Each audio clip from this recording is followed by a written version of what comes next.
Hi, Assalamu alaikum, and a very good day to everyone. My name is Dr. Shira. I am going to discuss with you for today on deportment. It is about how we behave, a person behave, and what kind of manners that he or she has. So now let's learn about what are the things that is the combine of all those and turn out to be determine our behavior and manners. The first three things, okay, the first three indicators that shapes our behavior is not just IQ, whereby it is ability of to gain knowledge, but it is also about emotional intelligence, social intelligence, and spiritual intelligence.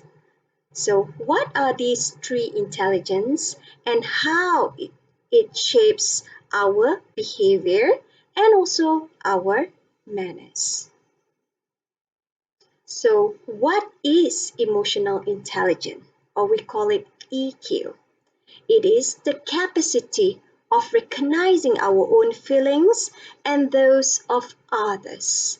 And it's also the ability to motivate ourselves and managing emotion in ourselves as well as in our relationship. So when you are angry, to what extent you are able to put a stop or you are able to contain your anger so that it won't affect other people. So these are the things that will shape what kind of behavior, what kind of manner, the way you treat other people, and the way you behave when you are at the lowest of the low, when you are frustrated, when you are stressed out, when you are angry, when you are disgusted, how you behave, how you treat others. Okay, this is very important for us to ask daily. Why? Because it will define us as a person, whether we are a good person or a bad person or a rude or a gentle, a graceful person. Okay? So why emotional intelligence is so important? Okay, there are many reasons why it is very important. Number one, it's about related to your performance at works. At work, emotional intelligence can help you navigate the social complexity of the workplace. There are so many types of people with different behavior, with different school of thoughts, and it will actually make you empathize and understand each other, other persons or your colleagues' position, situation, and so forth. Okay, this will make you able to excel in your career because you are able to be aware of your surrounding. Number two, it is good for your physical health. Okay, uncontrolled stress, the inability to control stress can rise blood pressure, suppress the immune system, increase the risk of heart attack and stroke, contribute to infertility and speed up aging process. So when you are able to control your stress, you are able to contain your negative emotion. In other words, you are able to also achieve a better health. And number three, your mental health. Okay, uncontrolled stress can impact your mental health. So when you are mastering the EQ, you are able to also control anxiety and also depression. So what is spiritual intelligence is compared to emotional intelligence? So the first, let's just define spiritual intelligence. It is a higher dimension of intelligence that activates the qualities and capability of your soul. Okay, it's beyond emotion. It is the form of wisdom. It is a form of compassion. integrity, joy, love, creativity, and peace. So it's just not about your emotion, how you feel is beyond how you feel, is within you, the thoughts, the thinking, the decision that you make. Okay, those are a part of spiritual intelligence. The belief that you are supposed to uphold your integrity although nobody looking at you. Characteristic of developed spiritual intelligence. Okay, if you have this, in other words, you do have a good spiritual intelligence. Number one, having the capacity of flexibility. You do not, although you might dislike certain thing, but you are able to accept other people's who liking it. Okay, why? Because you are able to be tolerant. You are able to celebrate the differences. Number two, a high degree of self awareness. You understand whatever that you do, your behavior will affect others. Okay. Number three, having the capacity of dealing with pains and its development. So you are not just blaming others, but you are able to manage the pain and able to see how it will help you develop. And the fourth one, getting inspired of imagination and values. So when you hear and see the good deeds, you are attracted to it and you feel that it is something that you can emulate. So the next one is social intelligence. Okay, so social intelligence is the capacity to communicate and form relationships with empathy and assertiveness. So you will get what you want in a good manner. At the same time, you are able to understand other people's situation. It comes from knowing yourself and exercising a proper emotional management. In other words, you are able to manage your social life and assertively achieve your objective in life, and also at the same time aware and understand other people's situation and condition. So, yes, emotional intelligence, spiritual intelligence, and social intelligence are very, very much wellly connected with each other. So, if you can see here, one of the four important matters in social intelligence, we also call it interpersonal skill. Yeah, number one, verbal fluency and conversational skills. So when you meet somebody uh, that is new, so are you able to say something? Okay, are you able to connect with the person? Okay, number two, knowledge of social rules, rules, and scripts. Okay, number three, effective listening skill. Okay, number four, understanding what makes other people tick or other people angry or other people interested in. So now let's go to another component of deportment. We call it basic expression and emotion. So usually people thought emotion is something that just within you, but anybody else also can see it through expression. So first one is happiness. Everybody in this world, a lot of people when we ask what is your their goal in life, they will say, I just want to be happy. So usually happiness can be seen, visibly seen by facial expressions such as smiling, body language, relax, okay, and the tone of voice, upbeat, pleasant way of speaking. Number two, sadness. Although everybody wants to be happy, but we do, most of us also frequently experience sadness, such as crying, damper mood, lethargic, feeling so tired and powerless, quietness, withdrawal from others. Okay, this is something that is unavoidable. However, If you have a good EQ, SQ, and social intelligence, you are able to contain this. Fear. Although a lot of people refuse to admit fear, but we can see, okay, in the facial expression, okay, the body language, and also the physiological reaction, such as rapid breathing and heartbeat. Okay, if for example, if you are going to present and it is your first public speaking, so do you feel your heartbeat, so if you do that, so in other words, you do have some fear in public speaking. Disgust. Okay, this is also another expression whereby the body language, like turn away. If you dislike somebody and you do not want to see the person, you might be moving your body away from the person. Or if you've seen something that's terrible or disgusting, you might be like vomiting, and also maybe making a certain kind of faces to actually, or um, unintentionally portray, indicates your disgust. Anger.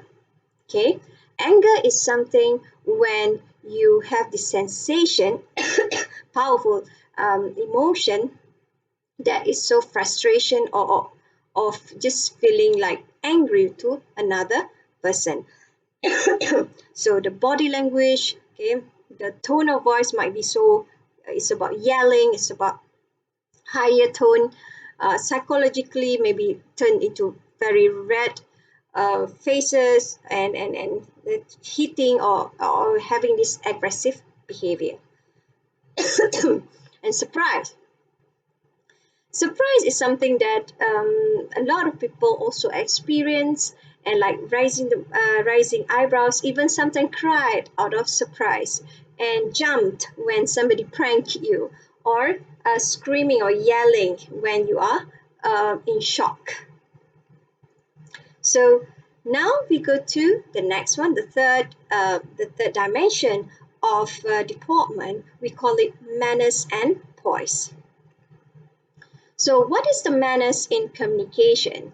So, the definition of good manners is the treatment of other people with courtesy, to treat other people with courtesy and politeness, and showing correct public behavior. For example, looking into someone's eyes as you talk with them. Okay, so I know sometimes you feel shy, but this is the right manner to do so. Not interrupting someone as they speak. You just have to be patiently listen to them, and then take a time and wait for your turn. Avoid negative expression and feelings such as swearing, say bad words. I am quite surprised to see I overheard some of my students use vulgar word, please.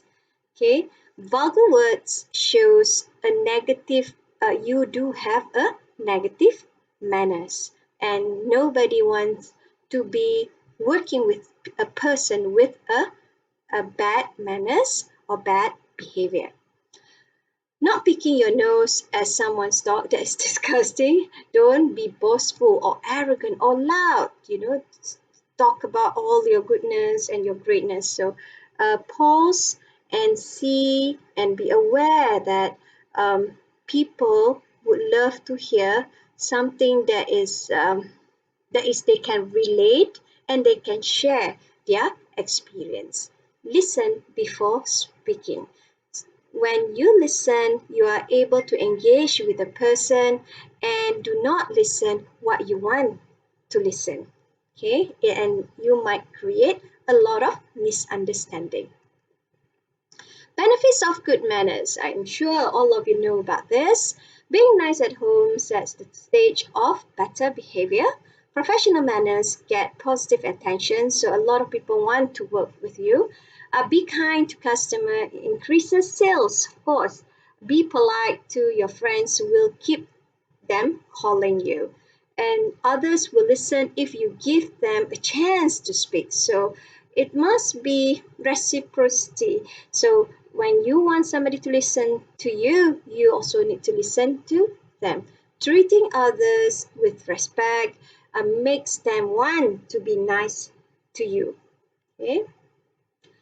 Other to achieve, how to achieve poise. So what is the meaning of poise? Just now it was manners, now it's poise. Poise is one of those states of being that anyone can master. Being poised as marked by easy composure, you feel relaxed, manners, and bearing. In other words, having poise is being comfortable in your own skin. You do not want to be other people. This isn't always easy, especially when you are challenged in a professional or social environment.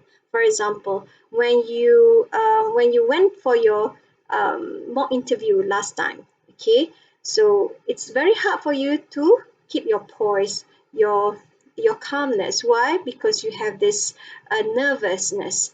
Okay, it is normal, but what we need to do is always practice. Keep in mind that no one is perfect. So if you need to do a public speaking, keep in mind that no one is perfect. Not public speaking is not something that is easy for everyone. Imagine yourself being confident. You need to feel confident and fake it too until it becomes real. Stand up straight. Okay. Stop talking. Listen. Okay. When you listen, you are able to to con- uh, to portray or uh, to make your poise visible. Okay, for example, when I ask you a question during your mock interview session, the best thing to do is to pause and say thank you so much for your question. Um, then you talk one by one. Okay, be positive and also pragmatic. Pragmatic means you are positive, but at the same time, it's realistic. Yeah? So reasons why poise is important. Okay, having a poise is being balanced, graceful, and elegant in social situation. So it is another high up, okay, whereby you are behaving aesthetically. Okay, if you want to become poised, you need to increase your self-confidence. Become a great communicator. Learn how to keep your composure in difficult situations. Not everybody, although some even there are so many people who are experienced enough unable to have this voice. One of the reason maybe because they are not used to it and they do not even take a step back and try to improve their voice. Voice affects our posture, which affects our confidence. So stand up straight is very important because it actually indirectly influence your confidence. Kindness and thoughtfulness. Don't just think about yourself when you are trying to achieve something. Think about other people in your team, other people who might be affected to it. Okay, help us to become more approachable. So if you think about others, if you care about others, you will attain a better voice. Some people who with the best title, dato or professors, they might not have a voice. One of the reason because they do not think about other people but only themselves. Okay, just like putting on your best outfit, poise is putting on our best personal self. Number two, small gesture, such as be a good listener, not slamming the door, open the door to another person, okay, not laughing too loud, and also help other people. And most importantly, poise is actually a service to others. You are able to see yourself not to do things just for yourself, but to do things for others. Thank you. So I really hope you have learned and let all of us improve ourselves when it comes to deportment, especially on emotional intelligence, social intelligence, spiritual intelligence, our manners, and our poise. Thank you so much. See you in part 2.